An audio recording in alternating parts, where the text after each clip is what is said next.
Hello बच्चों, this is Daniel on the behalf of Educator Academy. So, lecture number 4, I think so far. Lecture number 4, chapter number 1, heat, 12th physics, difference between heat and temperature.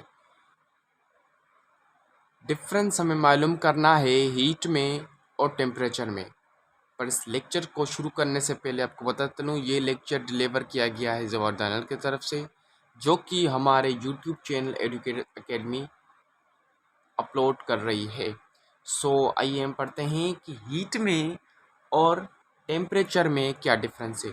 Heat और temperature जो है हम पहले ही पढ़ चुके हैं। Heat क्या है? Measurement the coldness hotness of body. Temperature क्या है? Degree to measurement the hotness and coldness. क्या है? ये भी हीट मेजर करती है, ये भी हीट मेजर करती है, पर इनमें से डिफरेंस क्या है? इसमें से डिफरेंस क्या है कि जो total kinetic energy of the molecule of substance है उसको कहते हैं हम हीट। जब भी हम हीट की बात करें तो याद रहिए आपके जहन में साइज होनी चाहिए। जिस चीज़ की जितनी बड़ी साइज होगी उसकी उतनी ज़्यादा हीट होगी। ध्यान सुनिएगा, जिस चीज़ की जितनी बड़ी साइज होगी इसी हिसाब से हम हीट को शाया करेंगे कि उसमें इतनी बड़ी हीट है। ठीक है। नेक्स्ट है हमारा temperature, degree of hotness of body measure करता है हॉटनेस। जब भी हम टेम्परेचर की बात करेंगे तो इसमें हम देखेंगे कि उसमें हॉटनेस क्या है। हम कम या ज़्यादा की बात नहीं करेंगे, छोटी या बड़ी की बात नहीं करेंगे, हम हॉटनेस की बात करेंगे, गर्माइश की बात करेंगे, उसमें कितनी गर्माइश है, डिग्री की बात करेंगे। So average kinetic energy of molecule of substance is called temperature. Average kinetic energy जो होती है वो उसको हम कहते हैं टेम्परेचर, पर टोटल काइनेटिक एनर्जी को कहते हैं हम हीट। सो एक सिलेंडर रखा हुआ है आपके सामने जिसमें ये जो मॉलिक्यूल है इसकी जो एनर्जी है काइनेटिक एनर्जी वो 3 इलेक्ट्रॉन वोल्ट है। काइनेटिक एनर्जी को जूल से मापते हैं, पर हर एक एनर्जी को इलेक्ट्रॉन वोल्ट से ही हम मेजर करते हैं। और ये जो बड़ा मॉलिक्यूल है इसकी एनर्जी है 5 इलेक्ट्रॉन वोल्ट। यहाँ पे इसकी 3 इलेक्ट्रॉन वोल्ट और ये 5 इलेक्ट्रॉन वोल्ट। ये टोटल हो जाएंगे 15 और ये टोटल हो जाएंगे 25। ठीक है, 15 और 25 जो हो गए वो हो गए 40। सो टोटल काइनेटिक एनर्जी कितनी हो जाएगी? जो टोटल काइनेटिक एनर्जी हो जाएगी वो इक्वल हो जाएगी 40। अब यहाँ पे ध्यान रखें कि हमने निकाली है टोटल काइनेटिक एनर्जी। मैंने बताया कि हर एक छोटे मॉलिक्यूल जो है उसकी इलेक्ट्रॉन वोल्ट एनर्जी है 3 इलेक्ट्रॉन वोल्ट एनर्जी, और जो बड़ा मॉलिक्यूल है उसकी एनर्जी है 5 इलेक्ट्रॉन वोल्ट। ध्यान से सुनिएगा, बहुत अहम चीज़ है। फिर हमने कहा कि हर एक छोटे मॉलिक्यूल हर की एनर्जी जो है वो 3 इलेक्ट्रॉन वोल्ट है, यानी 3 3 3 3 3 ये हो गए 15। फिर जो बड़े मॉलिक्यूल की हमने इलेक्ट्रॉन वोल्ट काउंट की तो ये हो गई 25। 25 को और 15 को हमने जब ऐड किया तो वो टोटल आ गई काइनेटिक एनर्जी 14 इलेक्ट्रॉनिक वोल्ट। कितनी आ गई? 14 इलेक्ट्रॉनिक वोल्ट एनर्जी आ गई। फिर हमने कहा जो टोटल काइनेटिक एनर्जी है वो तो है हीट साइज के एतबार से, पर एवरेज काइनेटिक एनर्जी हम कैसे निकाल सकते हैं? याद रखें, एवरेज निकालने के लिए जो भी है उनको ऐड करके उसकी साइज के एतबार से उन्हें हमें डिवीजन कर देंगे। सो एवरेज काइनेटिक एनर्जी कैसे निकालेंगे? ये है 14। ठीक है, 14 हमारे टोटल काइनेटिक एनर्जी जो कि हीट को मान देंगे। पर टेम्परेचर हम कैसे निकालेंगे? एवरेज काइनेटिक एनर्जी कैसे निकालेंगे? तादाद के एतबार से ये कितने हैं? 5 ये 5 ये 10। अगर डिवीजन करेंगे तो 4 निकल जाएंगे। तो ये हमारी है एवरेज काइनेटिक एनर्जी। क्या ये हमारी है एवरेज काइनेटिक एनर्जी। जो हमारी 14 थी इलेक्ट्रॉन वोल्ट 40 इलेक्ट्रॉन वोल्ट थी वो हमारी थी एवरेज काइनेटिक एनर्जी। पर यहाँ पे जो 4 इलेक्ट्रॉन वोल्ट है वो हमारी क्या है? डिग्री ऑफ हॉटनेस, यानी टेम्परेचर की एवरेज काइनेटिक एनर्जी। अब इसके साथ आपको एक मिसाल दूं कि अब आप एमसीक्यूज बताइए कि कमेंट्स में लिख के कि वो कौन सी चीज़ है जो ज़्यादा गर्म है, आइसबर्ग या हॉट कप ऑफ टी?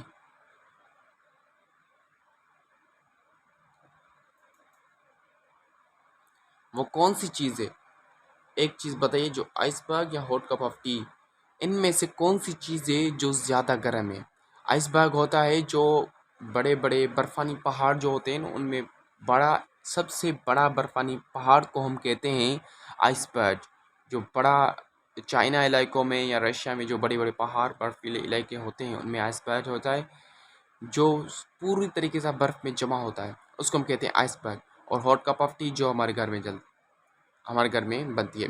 सो अब आप बताइए कि आइसबर्ग ज़्यादा गर्म होगा या हॉट कप ऑफ टी? सो जो जवाब होगा वो होगा हॉट कप ऑफ टी जो है वो ज़्यादा गर्म होगी। क्यों sir, hot cup of T ज़्यादा गर्म होगी? यस, आपका आंसर यही है कि हॉट कप ऑफ टी जो है ज़्यादा गर्म होगी, पर ये रॉन्ग है। हॉट कप ऑफ टी ज़्यादा गर्म नहीं होगी, गर्म होगी गर्माश के हिसाब से जो आइसबर्ग है वो ज़्यादा गर्म होगी। क्यों? क्योंकि इस पे हॉट कप ऑफ टी में जो एवरेज मालिक्यूल है, मालिक्यूल्स की तादाद है वो लिटिल है। मैंने आपको पहले ही बता दिया, जब हम हीट की बात करेंगे, गर्माइश की बात करेंगे, तो हम साइज़ के एतबार से बात करेंगे। यहाँ पे हॉट कप ऑफ टी जो मालिक्यूल है वो छोटे हैं, बहुत कम है। किसके मुकाबले में? आइसबर्ग के मुकाबले में। यहाँ पे हॉट कप ऑफ टी का जो छोटा छोटा मालिक्यूल है, ना, उसमें तमाम तर गर्माइश है। यानी हम हिसाब कर लें कि हॉट कप ऑफ टी में 6 मालिक्यूल है और हर एक की एनर्जी जो है 15 इलेक्ट्रॉनिक वोल्ट है। इसके हिसाब से आइसबर्ग जो है उसमें इससे छोटे छोटे मालिक्यूल, सब सिर्फ छोटे छोटे मालिक्यूल है, पर वो तादाद के एतबार से हर की एक एनर्जी 1 इलेक्ट्रॉन वोल्ट काउंट करते, पर ये 15 से भी ज़्यादा हैं। यानी 1 electronic volt, 1 electronic volt, 1 electronic volt, 1 electronic volt, 1 electronic volt, 1 electronic volt, 1 electronic volt, इसी तरीके से बहुत ज़्यादा हैं। सो तादाद के एतबार से हम क्या करेंगे? तादाद के एतबार से हम ये करेंगे कि आइसबर्ग जो है उसमें ज़्यादातर मालिक्यूल है, साइज़ के एतबार से जो है वो ज़्यादा है। सो हम कहेंगे जो हीट ज़्यादा होगी वो किस में होगी? आइसबर्ग के अंदर होगी। और जो हीट कप ऑफ कॉफ़ी है उसमें भी गर्माइश होगी, पर आइसबर्ग के मुकाबले में कम होगी। ठीक है, आइए हम आते हैं इसकी मेजरमेंट पे। सो हीट को मेजर करते हैं कैलोरीमीटर से। ठीक है, कैलोरीमीटर एक किस्म को हीट को मापने का एक डिवाइस होता है जो कि मेजर करता है इजली कि हीट क्या है। वो एक बल्ब की टेपलरी ट्यूब की तरह बना होता है। सो नेक्स्ट है हमारा मेजरमेंट। मेजरमेंट है थर्मोमीटर। सो थर्मोमीटर आपको मैंने पहले ही बता चुका हूँ कि मेजरमेंट करता है थर्मोमीटर। एक डिवाइस है, मेजरमेंट करता है हॉटनेस ऑफ द बॉडी। ठीक है, सो नेक्स्ट है इसकी सैम्बल। सैम्बल जो है क्यू है और इसकी सैम्बल टेम्परेचर की टी है। ऐसा यूनिट जो हीट का है वो जूल है। क्या है?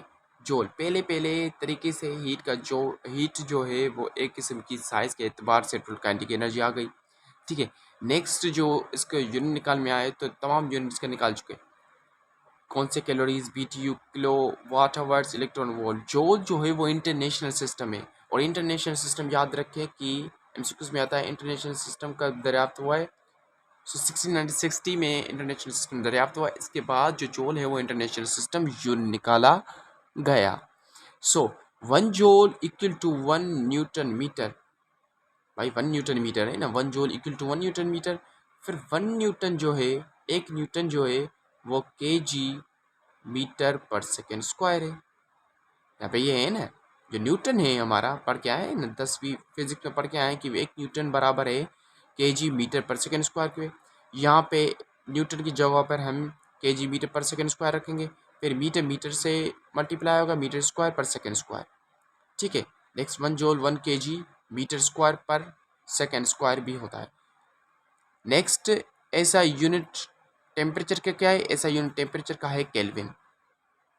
ठीक है, और इसके अदर यूनिट क्या है, सेल्सियस, सेंटीग्रेड और फ़ारेनहाइट, जिससे हम पिछले लेक्चर में डिस्कस कर चुके हैं। और अदर यूनिट रिमेंबर रखें जो कि एमसीक्यूज़ और एंट्री लेवल के लेवल से बहुत अहम है, वो है 1 कैलोरीज इक्वल टू 4.18 जूल।